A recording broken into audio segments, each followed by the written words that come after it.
Total hip replacement operation, যেটি করতে সাধারণত যেতে হতো দেশ কিংবা দেশের বাইরে, খরচ হতো প্রায় 7 থেকে 8 লক্ষ টাকা।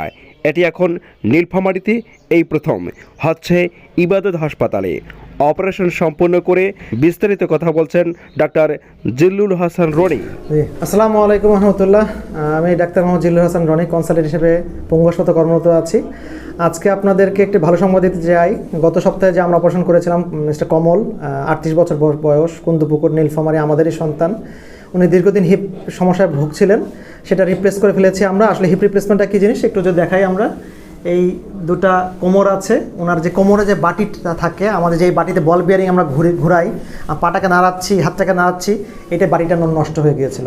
শুধু বাসটাই নষ্ট হয়ে যায় না, বাটির উপরে যে ছাদ থাকে, যেটার উপরে বল বিয়ারিং ঘোরে, সেটা নষ্ট হয়ে গেছিলো।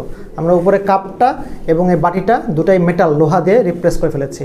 এখন উনি দিব্যি আগের মতো, কম বয়সের মতো যেভাবে দৌড়াতে পারতেন সেভাবে দৌড়াবেন, যেভাবে হাঁটতে চাইতেন সেভাবে হাঁটতে পারবেন, দৌড়াবেন, নামাজ কালাম পড়বেন, উঠবেন, বসবেন, নিচে পায়খানায় বসবেন, ইনশাল্লাহ কোনো সমস্যা হবে না।